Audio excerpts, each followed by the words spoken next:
sobre enfermedades hemoparasitarias en bovinos, diagnóstico y control. La primera diapositiva lo que quiere ilustrar básicamente es un poquito algunos porcentajes de participación de las enfermedades hemoparasitarias en Colombia.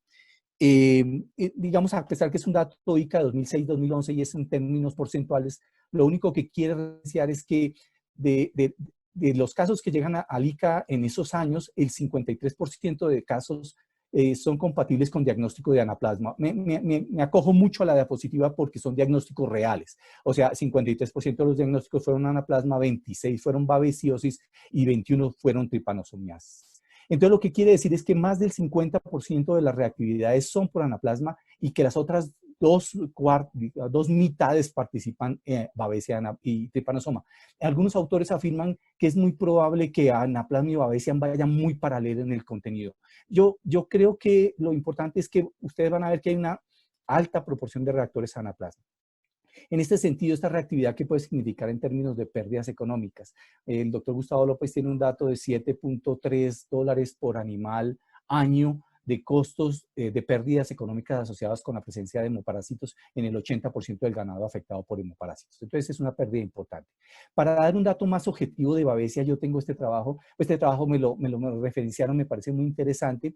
En este trabajo, lo que hacen en la Universidad de Antioquia, el doctor Jason Jaimes, es básicamente tratar de conocer la presencia, una reactividad de babesia bigémina y babesia bovis en poblaciones colombianas, en Antioquia y en Arauca, y lo que tratan de hacer es, por medio de PCR, determinar la reactividad de la misma. Como se puede observar en el caso de ganado que estaba solo había ganado en la finca, la reactividad de babesia bigémina era más o menos un 25%. Ganado que estaba en conjunción con búfalos en la finca, la reactividad era muy parecida.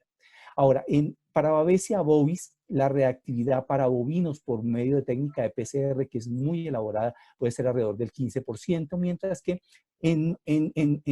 en ganado que convivía con búfalos, la reactividad era diferente. Tal vez esto nos lleva a pensar que esta babesia bovis parece muy importante, parece ser bastante importante en búfalos. Pero lo que termina el autor diciendo es que existe babesia bigémina, especialmente en bovinos, y que babesia bovis parece jugar un papel muy importante en la coinfección con bovinos. Parece que el búfalo pudiese tener en un momento dado una reactividad de babesia bovis que pudiese ser compartida con los bovinos. Ya para este primer punto me interesa referenciar estos datos de salud pública, digamos, la presencia de vectores, de ácaros, de garrapatas, de moscos, generalmente tiene relación con enfermedades en humanos y hay que ponerle mucho cuidado porque ya no solo hablamos de las enfermedades en bovinos, sino hablamos de las enfermedades vehiculizadas por vectores en humanos. Entonces ustedes van a ver que, por ejemplo, España tiene fiebre mediterránea, fiebre de garrapatas, enfermedad de Lyme y tularemia, enfermedades no solo de bacterias, sino también pues, básicamente bacteriales. Pero es muy importante, yo quiero hacer énfasis en esto porque es un tema que muy poco se trabaja en nuestro medio y probablemente sí podrían existir en Colombia, especialmente enfermedades asociadas con, por ejemplo, con rickettsiosis. La primera enfermedad que quiero hacer referencia, y voy a hablar de anaplasma, babesia y tripanosoma, tiene que ver con anaplasma. Anaplasma, su nombre viene de ana sin plasma. Entonces, pareciera que es un corpúsculo que está pegado, en este caso, al glóbulo rojo. Es un corpúsculo y realmente no es un parásito, es una bacteria de origen vegetal que se incorporó a los animales y se incorporó como un hemotrópico, se incorpora a la sangre. Y es muy importante que ustedes sepan que es bacteria porque como es una bacteria, su tratamiento está ligado con el uso de antibióticos. También recibe los nombres de rainilla blanca, probablemente porque la orina no tiñe de rojo, huequera porque el animal finalmente empieza en una fase consuntiva o anaplasmosis. Esta enfermedad, y yo quisiera hacer énfasis en este tema, es un parásito, digamos, bacterial obligatorio del intraeritrocito, o sea, dentro del eritrocito. Pero esto es importante porque está dentro, pero no lo rompe, lo altera. Cuando se observó este parásito, generalmente estos parásitos, babesia y anaplasma, tienen una cronología muy similar. Por ejemplo, en África, en 1909, Taylor, de Tayleria, probablemente recibió el nombre, lo empezó a observar. Este Este hemoparásito es de transmisión básicamente mecánica. ¿Por qué? Porque algún insecto que tiene un aguijón puntiagudo, tábano, estomoxis, o algunas garrapatas, o nosotros de manera iatrogénica con agujas, lo incorporamos dentro del animal cuando aplicamos una inyección o cuando el animal pica. Las garrapatas, es muy importante este concepto porque la garrapata debe ser una garrapata de 2 o 3 huéspedes. ¿Por qué? Porque probablemente la garrapata en un estadio como larva lo coge en un animal y cuando va a hacer la muda y hace el otro estadio en otro huésped lo transmite. Pero la Bófilus, siendo de un solo huésped, o la Rhipicephalus bovis, también juega un papel importante. Lo que no se sabe exactamente es cómo la adquiere ella, porque la transmisión no es transovárica, o sea, una larva, una ninfa o un adulto la pueden tener y la inoculan dentro del huésped. En este caso la bacteria entra en el glóbulo rojo por endocitosis, se lo ingiere y también sale, lo expulsa. Y este ciclo dura entre 24 y 48 horas. Voy a tratar de aclarar en la siguiente diapositiva el término. El anaplasma del que nos referimos es el marginale, el que está cerca del margen. Hay uno centrale, que es propio de ovinos también, y está en África, pero el marginale es el que nos ocupa en esta conferencia. Como es una bacteria clasificada gram negativa. ¿Cómo es? Es decir, es un organismo que está dentro y es obligatorio. ¿Por qué es importante que esté dentro de una célula? Porque probablemente la inmunidad para esa célula probablemente provenga no tanto de anticuerpos, sino de células. Ya lo aclaro en la siguiente diapositiva. Parece que hay unos parásitos que circulan en la sangre, pero hay otros que podrían estar circulando libres en el plasma sanguíneo. Y parece que esta forma libre viaja en hembras preñadas hacia la placenta y parece que puede estar ligada con problemas de abortos en bovinos que sufren anaplasmosis, especialmente en el segundo y tercer tercio de gestación. Hay otro anaplasma que es un anaplasma relativamente, yo no lo conocía, era el Phagositophyllum, que se encuentra especialmente en tortugas, en perros y gatos y está ligado con una anaplasmosis humana.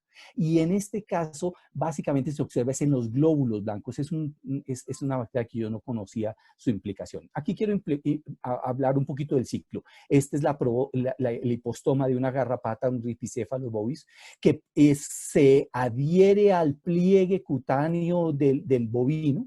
Digamos que él tiene, partamos del hecho de que ya lo tiene, que tiene el anaplasma pegado acá prácticamente, que lo tiene pegado y él forma como una especie de tubo de cemento entre la picadura y el pliegue de piel. Y por esa picadura, por ese empezar a succionar o alimentarse, digamos que entran los anaplasmas. Los anaplasmas entran y se adhieren por endocitosis, se entra como una vacuola al glóbulo rojo, y en el glóbulo rojo empieza a experimentarse una serie de divisiones a tal punto que finalmente entra uno y se forman entre 6 o 8 y después salen para ir a colonizar el otro glóbulo rojo.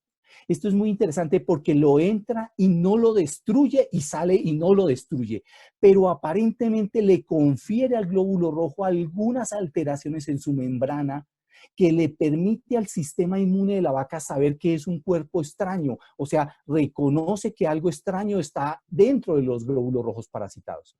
Entonces, lo que le pasa al animal que tiene anaplasmosis es básicamente que el eritrocito está parasitado, pero los macrófagos que están circulando, las células de defensa que están circulando, básicamente lo que hacen es empezar a llevarlos al vaso, o la sangre que entra al vaso defectuosa porque tiene en su superficie un cuerpo extraño, es devorada por el vaso y básicamente es básicamente sacada de la circulación. O sea, lo que quiero decirles básicamente es que el glóbulo rojo con esa alteración de su superficie finalmente lo que determina es básicamente una alteración y entonces se genera una anemia súbita, una anemia de tipo autoinmune porque el organismo reconoce que esos glóbulos rojos están alterados en su superficie y los saca y los destruye en el sistema retículo endotelial, básicamente en el vaso. Por eso el vaso se alarga. Entonces, como el vaso destruye los glóbulos rojos, el glóbulo rojo tiene hierro y hemoglobina. Y entonces empieza a haber un exceso de hierro en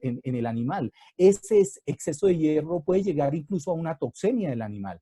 Y en ese sentido, como desdobla la hemoglobina, forma bilirrubina. Y entonces, al formar tanta bilirrubina por la lisis de tanto glóbulo rojo, se empieza a colectar mucho en la vesícula biliar. Por eso se llama la enfermedad de la vesícula biliar llena, la enfermedad de la vesícula llena, se ve distendida. Y eso puede tener alteraciones especialmente en las heces hipercólicas. Entonces, ¿qué hallazgos encontramos en anaplasmosis? Básicamente encontramos un vaso alargado por una función aumentada de destrucción de glóbulos rojos alterados, un hígado relativamente anémico con una ictericia de una vesícula muy grande y distendida, y encontramos un animal súbitamente anémico. Y ahora, ¿quién lo vehiculiza? Lo vehiculiza alguien que pique, alguien que tenga un estilete, que es tener, digamos, alguien que tenga un estilete, por ejemplo. Entonces tenemos, por ejemplo, una mosca de los cuernos, un tábano, una mosca de los establos, o una iatrogenia por agujas, o en un momento dado alguna herida que uno inflige en la palpación rectal y por no cambio de guantes pueda vehiculizar eritrocitos contaminados. Entonces, básicamente la transmisión es mecánica. Este es un artículo muy interesante porque el artículo lo que quería señalar es que trataron de comprobar si yo hago un animal que tiene anaplasma y lo inyecto y esa misma aguja lo llevo a un animal que no tiene anaplasma, ¿existe la iatrogenia? ¿Con qué frecuencia y con qué exactitud? Pues en este artículo demuestran que es muy probable que un animal que tenga anaplasma, yo saque la aguja de ese animal y la inocule en un animal que no la tiene, lo transmita fácilmente. Este trabajo comparó la utilizar aguja con a utilizar inyecciones con aguja libre, con un sistema de vacío, de presión, de golpe de presión. Esto fue muy interesante porque 6 de los 10 animales que estaban libres de anaplasma, que se inocularon con un animal con una parasitemia conocida, se volvieron positivos. O sea, conclusión de campo, consideración de campo, nunca utilicen, digamos, nunca reutilicen agujas. O sea, la utilización de agujas desechables por animal es una condición sine qua non, el anaplasma puede ser manejado. O sea, todo lo que tenga que ver con sangre debería ser individualizado para cada animal. Y el otro tema que me sorprende mucho es el porcentaje que le dan a la participación en problemas de aborto. Hasta un 11 o 17% de formas libres podrían generar problemas de aborto. Y a veces uno no lo sopesa en Colombia tener un aborto en último tercio asociado con anaplasma. Si es una zona en vectores endémica en anaplasma, que puede cruzar con anemias, no incluyan anaplasmosis o los hemoparasitosis como una causal de aborto importante, no solo por el cuadro febril, sino por el tema de anoxia, por la anoxia que genera. Entonces el feto sale básicamente por anoxia. Este es un dato en particular. Si ustedes quieren saber, generalmente me gusta mucho saber la edad fetal. Entonces yo lo que hago es calcular este eje craniocaudal. Este eje craniocaudal es esta medida entre la raíz de la cola y la punta y la raíz de la cabeza. La unión atlanto-occipital. Midan ese largo, súmenle 21 y multiplíquelo por 2.5. Eso le va a dar la edad fetal en días de ese feto, porque a veces es importante, en algunas entidades hay retardo en el crecimiento intrauterino, especialmente en diarrea viral bovina. Ahora, un tema muy importante en hemoparásitos como tal es el tema de estabilidad enzótica, que sería enzótica, es lo que quiere decir uno, en el caso humano sería endémica, estabilidad endémica. En animales se llama enzótica. Básicamente, ¿qué significa el concepto? El concepto lo que quiere decir es que existe un equilibrio entre el agente en el huésped como en el vector. O sea, yo tengo animales que tienen parasitemia o que son portadoras sanos, pero toleran la parasitemia y no se enferman necesariamente. Este es un concepto importante porque yo puedo, por ejemplo, en serologías tener anticuerpos, pero el tener anticuerpos no significa necesariamente que yo esté infectado. Tal vez puede ser que esté infectado, pero no necesariamente enfermo. Entonces, en el caso de estabilidad enzótica, es que yo tenga, que el bovino tenga probablemente el anaplasma y que haya vectores que le estén llevando una carga de anaplasma que me lo estén como vacunando gratis todo el tiempo y que el animal genere un tipo de respuesta de la siguiente manera. Un animal que se infecta a las 2 semanas empieza los glóbulos rojos a ser parasitados y si llega a este umbral de un 15%, el animal empezaría a tener un número inusitadamente alto de glóbulos rojos parasitados. Aquí podía haber algunos signos de anemia que podía empezar a la 3ª semana. La máxima infestación que puede ser de billones en los glóbulos rojos determinaría una caída súbita del hematocrito y posteriormente a esta replicación de la bacteria podrían empezar a aparecer los anticuerpos que me podrían controlar esta replicación y el animal disminuir la parasitemia con un aumento de anticuerpos y aquí lógicamente con una recuperación si no murió el animal. Lo que quiero decir es lo siguiente, la inmunidad por hemoparásitos, por parásitos sanguíneos, podría estar vinculada porque yo tengo el antígeno entra, cuando el antígeno entra a su máxima parasitemia, probablemente los anticuerpos empiezan a subir porque están estimulados por este antígeno. Cuando estos anticuerpos empiezan a controlar la parasitemia, a encontrar este antígeno lo empiezan a bajar y entonces los anticuerpos empiezan a subir, hasta que llegan a un máximo. Cuando llegan a un máximo, probablemente tiene el antígeno a un mínimo. Entonces, cuando el antígeno empieza a bajar, todo lo que sube baja, el anticuerpo también empezaría a bajar, no hay tanto estímulo antigénico y volvería a subir el estímulo antigénico. Esto es lo que yo llamaría una fase no estéril porque el antígeno está vivo, o sea, está estimulando la respuesta y la respuesta es cíclica. ¿Qué pasa cuando yo hago un tratamiento con antibióticos o con una diminacene o con un imidocar? Yo podría a esterilizar al animal, o sea, matar el antígeno, bajarlo al piso y el estímulo no existiría y probablemente la curva de anticuerpos sería realmente baja y tal vez desaparecería esa inmunidad. Entonces, la inmunidad de hemoparásitos asociados con parásitos sanguíneos probablemente está vinculado con que yo periódicamente pudiese tener un estímulo controlable de tal manera que el animal sea un portador con una parasitemia y esa parasitemia me estimule una respuesta inmune que finalmente me genere una respuesta a protección. Yo, en este punto es muy importante, digamos, bueno, perdóneme, en este punto es muy importante. ¿Qué es más importante en anaplasma? ¿Los anticuerpos o son importantes las células de defensa? Porque si el anaplasma está pegada al glóbulo rojo, está dentro, a mí me conviene más inmunidad celular. O sea, lo que quiero decir en términos sencillos, en anaplasmosis y en babesia, porque son agentes que se meten dentro de los glóbulos rojos, lo conveniente sería tener una inmunidad de tipo celular. ¿Eso qué significa en términos prácticos? Que lo mejor sería una vacuna viva, más que una vacuna muerta que me provea anticuerpos. Yo lo discutiré más adelante.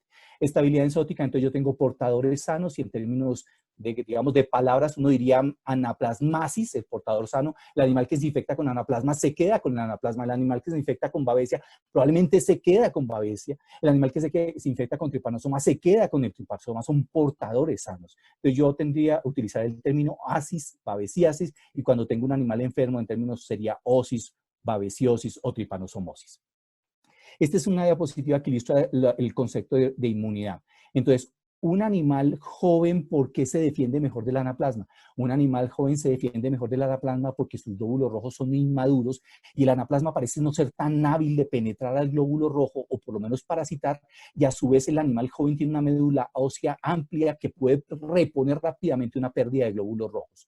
Pero el animal adulto, que es lo que ilustra la diapositiva, tiene una médula ósea de limitada capacidad y probablemente el animal no pueda manejar parasitosis agudas y probablemente su respuesta inmune sea inversamente proporcional a la edad. O sea, entre más joven tengo mejor respuesta inmune, entre más adulto tenga la respuesta inmune desmejorada. Máxime si en un animal entra en lo que llamamos inmunosenescencia, en el sentido de que pierde habilidad para responder a antígenos llámese endógenos o exógenos.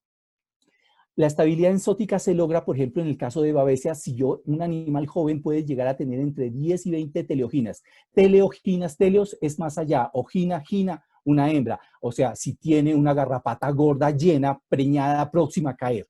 Eso es lo que llamaríamos una carga tolerable. O sea, uno diría, es deseable que los animales puedan manejar una carga tolerable porque digamos, el concepto de inmunidad, si la población tiene entre 20 a 50 garrapatas, la inmunidad que alcanzaría si se infesta tempranamente como joven, entre 0 y 9 meses, la inmunidad conferida para Babesia bovis de esta diapositiva sería del 92 al 100%. Pero si ese bovino nunca, permítame un segundo, si ese bovino no ve garrapatas entre 0 y 9 meses, aquí desaparece algo de inmunidad calostral, no las ve y las ve de adulto, la posibilidad de mortalidad es altísima. No hay inmunidad. Realmente entre media garrapata y una garrapata, si no la ven en los primeros meses o no se exponen periódicamente, la posibilidad de mortalidad es altísima, entre el 88 y el 49%. Cargas de 2 a 10 podían generar inmunidad entre el 29 y el 74. Entonces, lo que quiero decir, no es necesario quitarle las garrapatas a los animales. Hay que buscar un equilibrio porque definitivamente ellas generan un estímulo inmunogénico para la respuesta protectiva. En anaplasma, me devuelvo a anaplasma. Cuando el animal hace la primera parasitemia, puede hacer parasitemias de hasta de billón. Pero puede suceder, y el animal controla, no muere, pasa la infección, pasan 5 semanas y cada 5 semanas, según este autor, haría una parasitemia nueva. Esta parasitemia nueva podría estar vinculada con una respuesta protectiva, pero a mí lo que me llama la atención de la diapositiva es que el autor insinúa que cada variante, como es una bacteria, podía ser una cepa resistente o una o dos cepas de anaplasma. Y esto es muy interesante porque estas variantes tal vez no necesariamente tienen respuesta inmune protectora porque es la primera respuesta a esta. Y este concepto de variabilidad en cepas cuando entra un hemoparásito es válido y me salto a tripanosoma. Cuando un tripanosoma entra, él genera una respuesta inmune para él. Él va y se esconde en los ganglios o en el sistema, sobre todo retículo endotelial, y él cuando vuelve a salir a hacer la parasitemia sale como una variante, podía salir como una, dos o tres variantes. ¿Qué significa esto? Que entra como A, pero se forma como B, como C. O sea, ¿qué significa en términos prácticos? Que la inmunidad al primero no protege a la segunda porque esta es una variante nueva, no protege para la tercera variable y no protege para la cuarta. O sea, probablemente nosotros nunca veremos una vacuna para tripanosomiasis. Si estas variantes que son tan importantes generan unas exacerbaciones, sobre todo en cuadros de estrés. Me voy a saltar a Babesia. Babesia viene su nombre del doctor Víctor Babes, que la descubre en 1888. Todas estas enfermedades fueron de finales de 1800, principios de 1900. Se llamaba riña roja porque probablemente procede por la hemoglobinuria o piroplasma, piro de que parece una perita metida dentro del glóbulo rojo, un aspecto de pera y con poco plasma, digamos, piroplasma. Entonces hay dos, la bigémina y la Babesia bovis. Digamos, de la que nos interesa. Yo me voy a referir especialmente a Babesia bigémina. Quiero hacer referencia al doctor Theobald Smith. Theobald Smith fue un médico epidemiólogo que en 1890 descubre la primera enfermedad vehiculizada por vectores, la Babesia bigémina, que afectaba el ganado del sur de los Estados Unidos, que subía al norte, y cuando llegaba al norte ese ganado del sur no enfermaba, pero mataba a las que estaban con él, que nunca habían visto la garrapata. Theobald Smith hizo unos experimentos impresionantes a tal punto que él ideó un experimento tan sencillo como esto. Vacas del sur que tenían garrapatas, las mezcló con vacas del norte que nunca habían visto garrapatas. Vacas sureñas que tenían garrapatas, pero que él se las quitó todos los días, las mezcló con vacas norteñas en otro corral. Este es el diseño, en un corral uno, en un corral otro y en otro corral otro. Y finalmente en otro corral puso garrapatas que había colectado del suelo y puso vacas norteñas. Lo interesante del descubrimiento es que cuando las vacas sureñas con garrapatas estaban con las vacas norteñas, se morían a los 30 días las norteñas.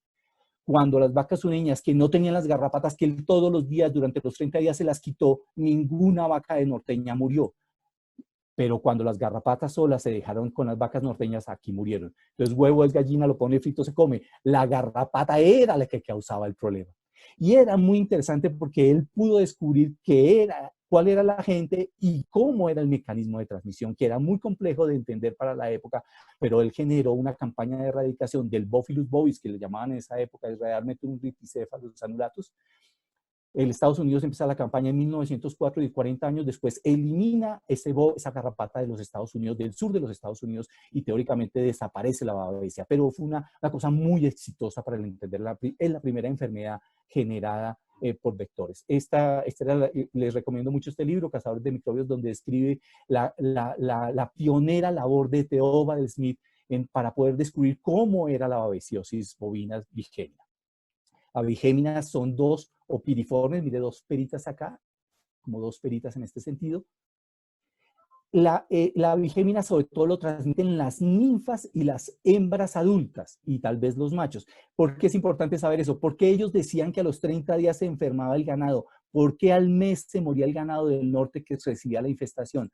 Porque cuando llegaban las garrapatas del sur, las vacas con las garrapatas del sur que las traían, la garrapata caía al potrero y digamos que había condiciones de temperatura de humedad, a los 6 días subía una larva y a los 10 ya había probablemente una ninfa. 10 días de la ninfa chupando y inoculando la babesia, más 20 de periodo de incubación de babesia bigémina daba 30. Por eso se morían al mes con una extraña fiebre, orina roja, atontamiento, lomo arqueado, ojos tristes y muerte a los pocos días. Era letal para un animal que nunca la había visto. En babesia, lo interesante de conocer para el usuario es que la babesia, a diferencia, permítame un segundito, yo hago aquí una acciones de puntero. Eh, Aquí quiero hacer una referencia a esta diapositiva que me parece muy interesante. La babesia, como se mete dentro del glóbulo rojo, él sí lo parasita, pero lo destruye. A diferencia de anaplasma, este sí lo destruye. Como lo destruye dentro de los vasos sanguíneos, se derrama la hemoglobina y entonces empieza a existir una hemólisis intravascular. Esa hemólisis intravascular y los cadáveres de babesia que hay y todo el contenido interno del glóbulo rojo empieza a generar una reacción de choque, de fiebre en el animal. Hay realmente un choque por una liberación de compuestos internos de células y de cadáveres. Entonces usted tiene un paciente más complicado porque no solamente hay un cuadro febril, sino que hay un cuadro febril muy intenso, hay un cuadro de ictericia generalizada porque está la hemólisis, se desborda la capacidad del hígado, sale la hemoglobina en la orina y el animal hace probablemente un choque endotóxico que afecta no solo la temperatura, sino que afecta la supervivencia del animal y el animal hace una rápida parálisis, un cuadro febril notorio. Entonces en babesia bigémina es alarmante los cuadros. Voy a parar aquí y entro a tripanosoma. Tripanosoma tiene su nombre de trépanos, trípanos, perforar, taladro y soma cuerpo. Yo no había podido entender la traducción. Yo lo que entiendo y parece que lo que sucede es que el tripanosoma perfora las células o perfora los espacios intercelulares y roba proteínas. Tal vez por eso el doctor David Bruce le dio el nombre de tripanosoma y el del humano, tripanosoma bruce, procede de David Bruce, que en 1904 descubre la enfermedad del sueño asociada con tripanosoma Bruce, que recibió el nombre de él. A propósito de este doctor David Bruce, era un inglés médico que fue el que también descubrió la brucelosis, o sea, el agente productor de la fiebre de Malta cuando el ejército inglés desembarca en Malta. Entonces, a él se le deben muchas contribuciones, no solo bacteriológicas, sino en este caso de hemoparásitos. En África, esta mosca, la tsetse, hace un ciclo bucal del tripanosoma que pasa de un animal enfermo a los animales sanos. Pero en América no hay tsetse. ¿Por qué nosotros tenemos tripanosoma? Parece que la tripanosoma entró en América con unos ganados que pudieron haber venido de África y en 1931 hubo una epidemia de muertes en la costa norte colombiana con 12.000 muertes. Más tarde el doctor Yesida Bavara y el doctor Ote afirman que realmente aquí el vector es un vector picador tipo tábano que no hace ciclo, no, como la glosina, como la mosca tsetse, es básicamente una inoculación mecánica.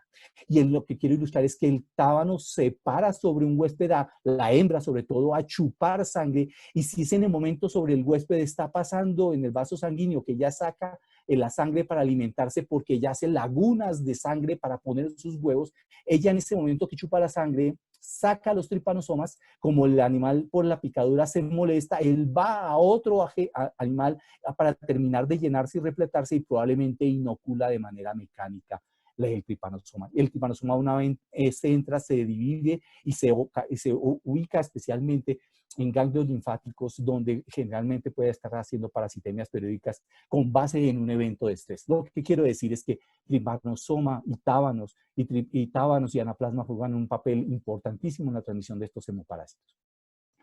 Las características del tripanosoma, parece que el tripanosoma no solo produce un efecto anemizante, puede ser por el daño que puede ocasionar algunos glóbulos rojos, pero sobre todo lo que ocasiona son lesiones tisulares, tal vez por la perforación de algunos tejidos, y a mí me sorprende mucho cómo llega al líquido cefalorraquídeo, pero sobre todo porque las toxinas en cada vez que él circula genera un proceso de inmunodepresión. Entonces a veces lo que tenemos es pacientes inmunocomprometidos por un transporte intenso que reactivan un tripanosoma que tienen en ganglios y vuelve a circular, muy parecido a Brucella en un momento dado, sale de los ganglios, vuelve a hacer bacteremia y genera cuadros. En un momento dado, la pregunta es si los anticuerpos son suficientes para poder generar la no clínica o simplemente para hacer una exacerbación de campo. Tripanosoma causa daños mecánicos, aquí es donde afirmo que es un trépano, porque penetra a través de las células, hace un mecanismo, básicamente le roba sus proteínas. ¿Por qué me refiero a proteínas plasmáticas? Porque generalmente el paciente de tripanosomas crónicos pierde condición corporal y tiende a hacer edemas de colección en las partes bajas por hipoproteinemia. Toma de muestras, me vas a saltar la toma de muestras. Básicamente yo estoy de acuerdo con la toma de muestra de sangre capilar, llámese en la punta de la cola o en la oreja con un tubo de micromatocrito para hacer las pruebas de Hu. ¿Por qué buscar en esos vasos pequeños, capilares pequeños, por los hemoparásitos? Porque los hemoparásitos, en la medida que que afectan el glóbulo rojo o están en la circulación, cuando pasan por los capilares que son tan delgados, empiezan a hacer movimientos torpes y a quedarse adheridos a los capilares. Es por esa dificultad de pasar por esos capilares, porque están afectados en la estructura de los glóbulos rojos. Entonces probablemente es más fácil verlos. Consideración de campo, yo sugiero básicamente tubos tapa lila, de fecha vigente, tomada con la muestra en la mañana, ojalá con un animal febril, y al hacer el cuadro hemático, tal vez mirar si le pueden determinar parasitemia en anaplasma, una parasitemia mayor del 1%, con un hematocrito menor del 20%. Yo pido que vinculen un evento con el otro, una parasitemia con un hematocrito. Justifica, probablemente es un anaplasma marginal, bigémina, parasitemia mayor del 0,05% y un hematocrito menor del 20%, sí, también es un cuadro clínico, tanto en animales vivos, y cualquier presencia de bovis significa tratamiento. Lo que quiero decir es que usted puede tener animales con anaplasma, pero no necesariamente el animal tiene un hematocrito comprometido, lo que le dice que es un portador sano, probablemente eliminador, si se dan los eventos de transmisión mecánica. El diagnóstico de los hemoparásitos ha mejorado ostensiblemente. Actualmente en los Estados Unidos trabajan mucho anaplasma y ellos tratan de hacer PCR.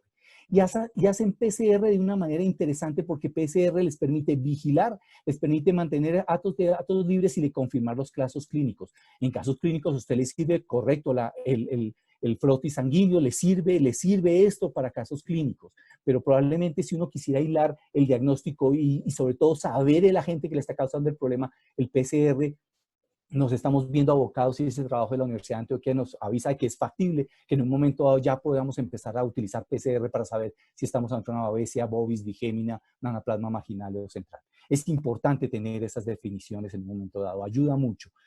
También trabajan mucho las ELISA sobre todo para datos libres y vigilancia. Ellos vacunan con vacuna muerta a los americanos en buena parte del país. Nosotros utilizamos mucho cuadro hemático. Por ejemplo, este es un cuadro de tripanosoma, fíjese, un hemoparásito con hematocritos bajos.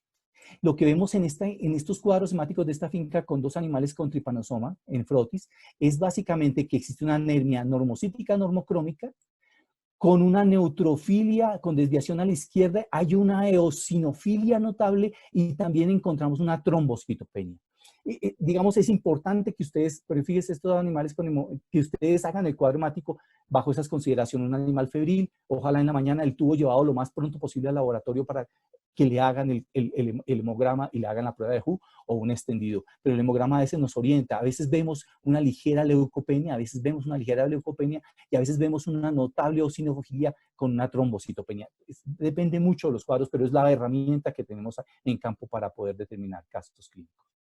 Entonces, en términos sencillos, los signos pueden ser fiebre muy alta en babesia, bigémina y en tripanosomas, fiebres de 41. Estos síntomas de decaimiento, anorexia, anemia, sí son presentes casi en todos, pero la hemoglobinuria severa se ve en bigémina.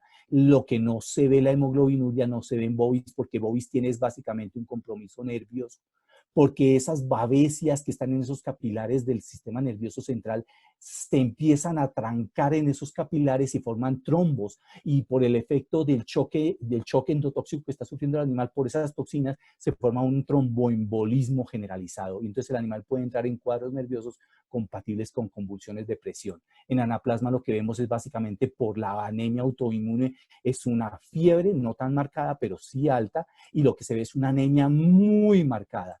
Probablemente el animal no hace hemoglobinuria, hace una ictericia por el daño de la hemoglobina, y probablemente se llama enfermedad de la tristeza porque está deprimido y puede tener un curso crónico.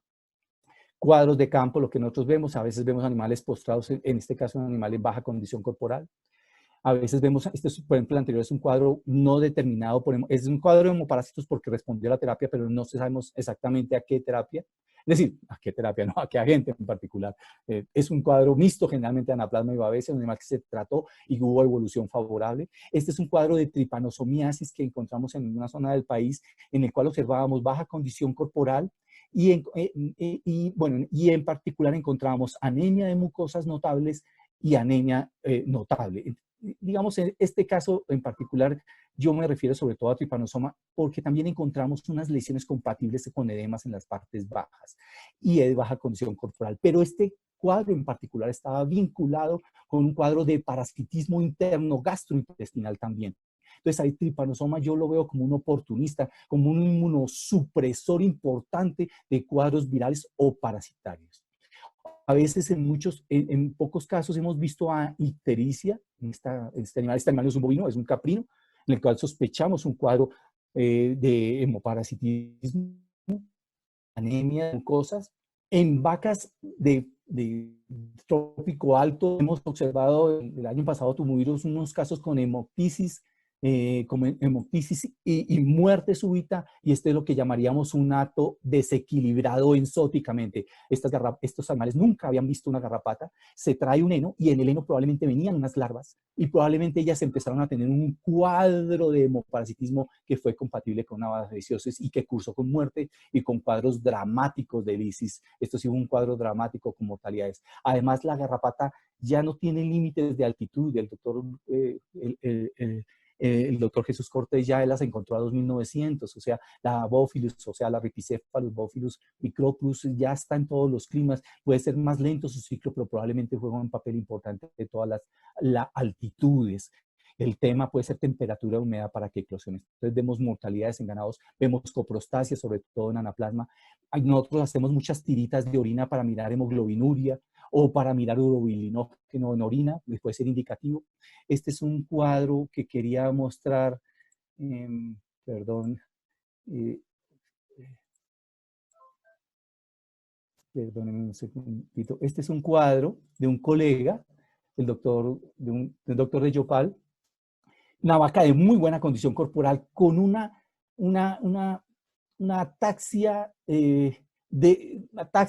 rigidez de los miembros posteriores con movilidad. El animal está atento, no pareciera tener ninguna concusión o acumulativo, una pérdida de condición corporal.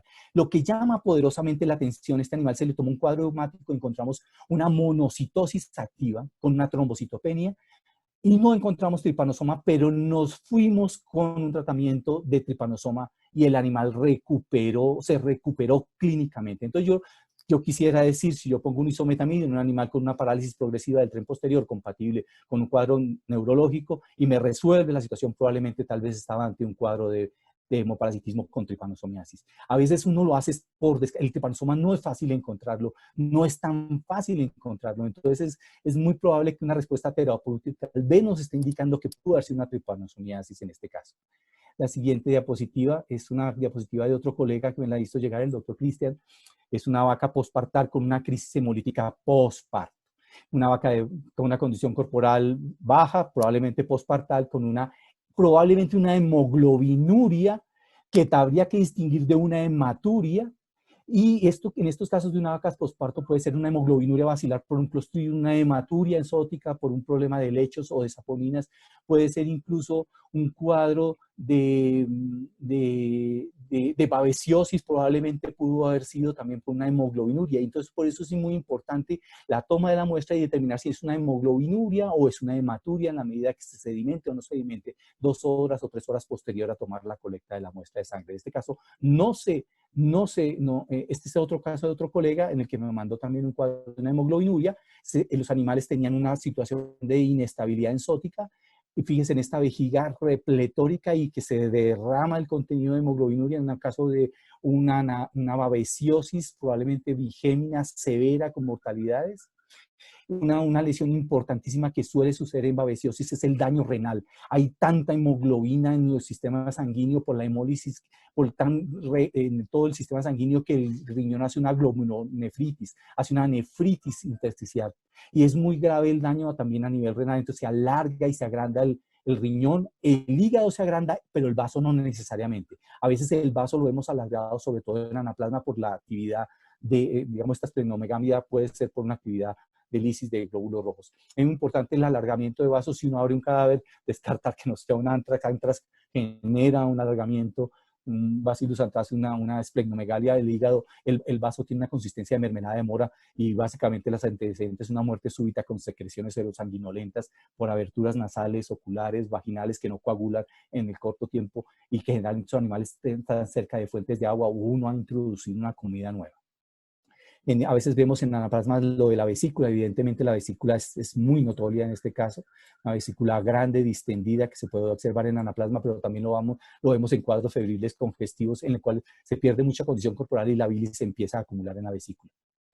Otra consideración importante es el libro. Este no es un cuadro de impactación, lo que llamarían el libro de palo, pero se observa en cuadros de hemoparásitos por la fiebre y porque el libro en anaplasmas, especialmente las hojas, se pegan. Entonces, esto a veces es lo que mata al bovino, no solo el cuadro hemolítico tan severo, sino la indigestión por impactación o masal. En Trypanosoma a veces lo que observamos son animales que después de un traslado, por ejemplo, para una feria, llegan con cuadros neurológicos en los cuales hicimos pruebas de jugo y encontramos tripanosomiasis. Por eso, en tripanosomiasis surge un estrés propio, podría disparar una tripanosomiasis, el animal llegar clínico con síndromes neurológicos. No necesariamente con anemia, no necesariamente con anemia. En Trypanosoma a veces lo que vemos es un síndrome consultivo generalizado en fincas con buen manejo, con buen forraje, con buena sal, pero hay una situación como que no hay una explicación que diga por qué perdemos condición corporal si tengo todo resuelto. A veces en estos climas, cuando buscamos el parásito en capilares, lo encontramos. Esta es una finca en particular donde el diagnóstico fue con base en un solo tripanosoma encontrado con la doctora Paula con un frotis auricular y positivo, y decidimos hacer el tratamiento y la mejora clínica en un mes fue sustancial. Las crías, sobre todo las crías predestete, mejoran ostensiblemente. Pero el síndrome de tripanosomiasis básico que estamos preocupados en Colombia es el síndrome abortivo. Estamos viendo mucho ternero débil y abortos. La típica finca que tiene problemas por tripanosoma es aquella finca que es libre de brucela, tiene un programa sólido de vacunas reproductivas, periódicos, incluso con lectospira periódica, y sigue teniendo una tasa de abortos importantes e incluso de tonalidad epidémica. Sobre todo terneros débiles con palideces o vacas que posparto quedan de muy baja condición corporal. Descarten el tripanosoma, especialmente cuando las fincas quedan cerca a bordes de ríos, a zonas donde el vector, porque el tábano generalmente tiene que tener zonas húmedas para poder sobrevivir. El síndrome básicamente es opacidad corneal y abortos. Tratamiento, discúlpeme, me voy para tratamiento. En tratamiento para anaplasma, como es una bacteria, oxitetracitina sigue funcionando y hay que tener cautela porque definitivamente es una bacteria, probablemente pueden estar surgiendo cepas resistentes en un momento dado. A algunos autores les gusta empezar con la del 10% intravenoso y a las 12 y 24 horas ponen una LA de 200 intramuscular. Probablemente una rápida acción, pero en anaplasmosis la ruptura del glóbulo rojo es dramática, o sea, usted tal vez no tiene paciente y tal vez en anaplasmosis, si el animal se recupera, puede haber algo de recuperación y está vivo al tercer día, si no es muy dramático, como decía el doctor Jesús estos días, un cuadro de una anaplasmosis hiperaguda, el animal no dio tiempo y la mortalidad ahí fue inmediata, si le da tiempo, repítale la Oxit-LA. Otro antibiótico que se está incursionando y hace muchos años se estuvo trabajando, las quinolonas a dosis de 5 en 3 dosis, o actualmente hay algunos fabricantes que están recomendando una monodosis con 12.5 miligramos. En anaplasma probablemente la transfusión sea lo diferencial. Probablemente usted tenga que transfundir entre 2 y 4 litros lentamente y usted debe transfundir si tiene hematocritos menores de 10 y parasitemias mayores de 5 o hematocritos entre 10 y 20 y parasitemias mayores de 20. Probablemente una terapia conjunta, pero el animal que se trata con antibiótico, pero que tiene los hematocritos cuestionables, no se va a salvar con solo el antibiótico. Probablemente la transfusión sea lo diferencial. Básicamente bolsas de ETA de tipo hospitalario, básicamente 2 a 4 litros de un donante que ojalá tenga un hematocrito de 35, un animal adulto. En babesiosis lo que pues lo que se está utilizando son diamidinas, básicamente diaceturatos de tipo intramuscular o subcutáneos, nunca intravenosos. La dosis que estamos trabajando es entre 3 y 5, pero hemos visto sobre todo esta dosis es 3.5 miligramos por kilo, a veces no necesariamente nos funciona bien. El otro compuesto es los imidocar, que es mixto para anaplasma y babesia. La dosis puede variar de 2 a 3 miligramos. Tengan en cuenta que la dosis puede generar efectos colinérgicos en animales en el cual la dosis no fue bien calculada. Pueden estos dos compuestos, tanto las diamidinas como los imidocares, generar una muy buena respuesta e incluso dar algo de inmunidad posterior al haber esterilizado usted el animal. Este dato me pareció interesante. Una dosis de imidocar de 5 con repetición a los 14 días suprime todo el parásito de los portadores y la inmunidad no desaparece tan rápido, no se elimina tan rápido, probablemente disminuye, pero no se elimina tan rápido. Otra característica que nosotros incentivamos mucho en cuadros de hemoparásitos es la hidratación. Probablemente la vía oral sea la más práctica, que usted pueda transfundir 20, 12, 15 litros vía sonda para tratar de manejar esa impactación omasal. Manejo de agujas desechables, indudablemente para estas entidades como para leucosis o para cualquier entidad. En zonas que esté inestabilizada, hay inestabilidad, hay una vacuna colombiana de anaplasma y babesia y fíjese que la vacuna es viva. La vacuna se coloca con el ánimo de restablecer. Usted con una vacuna viva, usted hace una infección del animal y usted espera que el animal la resuelva.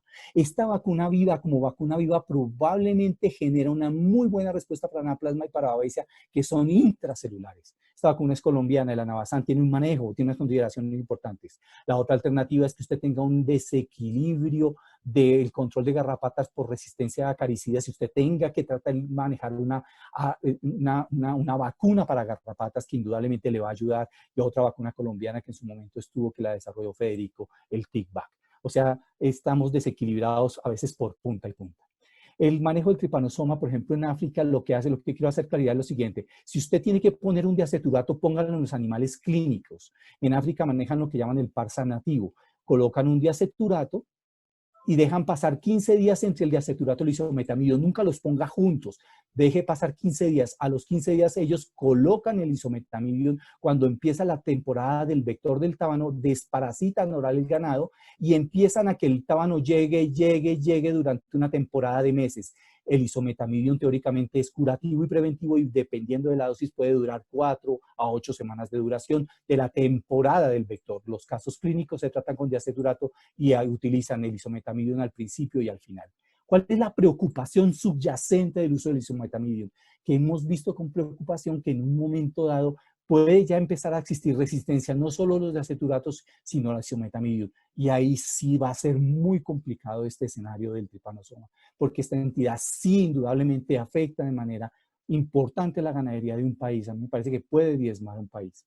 Los curativos para tripanosoma, los diaceturatos, los preventivos, los isometamidium. Los diaceturatos básicamente tienen una actividad corta, los isometamidium un periodo más largo de actividad dependiendo de la dosis. Tengan en cuenta que el isometamidium es muy doloroso, es una sustancia morada que al reconstituirse debe gastarse en 24 horas. Coloquen en músculos, no coloquen más de 10 centímetros, especialmente en músculos de no mucho valor comercial, colóquenlo tal vez en el cuello, pero no coloquen mucho. Trabaje la dosis, aquí yo insinúo una dosis de 1 miligramo, pero trabaje dosis de 0,5 miligramos dependiendo. Ya para finalizar, un tratamiento de, digamos, un escopetazo a veces, el diminacene con isometamidium en animales crónicos y si son animales caquéticos que no responden, descartar. Las únicas medidas preventivas para el manejo de tripanosomiasis básicamente son de tripanosomiasis, hago referencia, pero hago referencia a los hemoparásitos en general. No hay otra posibilidad, tenemos que controlar los vectores. Si hay una quimioprofilaxis, llámese antibiótico, imidocars, utilice tetraciclinas, isometamidium, tal vez pueda utilizarla. Y tal vez el tema racial juega un papel importante. Tal vez lo que tenemos que buscar es un equilibrio entre ellos y nosotros, porque pareciera que estas entidades nos dominan y van a seguir participando en la ganadería colombiana. Yo quiero agradecerle a Angus, al doctor Mauricio por la gentileza y a Beringer por la invitación. Y quiero hacer un homenaje a todas estas personas que de una manera u otra conocí y trabajan en hemoparásitos y saben más que uno en todo el manejo de enfermedades. A Federico por la vacuna, al doctor Luque por los primeros trabajos en hemoparásitos, a la gente del ICA, Hernán Saraza, el doctor Carlos Villar, doctor Efraín, Danilo Parra, Otoniel Vizcaíno, Antonio Betancourt, el doctor Gustavo López, son insignes representantes, el doctor Guillermo Mateus en Colombia hubo muchos, Teobal Smith, hubo muchos, la doctora Elia Rodríguez de la Universidad Nacional con el doctor Julio Mario, la doctora Jenny de la Universidad de Antioquia en este momento, la doctora Nora de la Universidad del Tolima, todos ellos un amplio conocimiento de los hemoparásitos. En Colombia sabemos mucho, pero no tenemos unos progresos que nos permitan decir que hemos encontrado algo y probablemente que hemos encontrado, digamos, un impacto a largo plazo, pero son enfermedades con las que probablemente tengamos que convivir. Me disculpan la demora de nuevo y le agradezco a Mauro por la gentileza.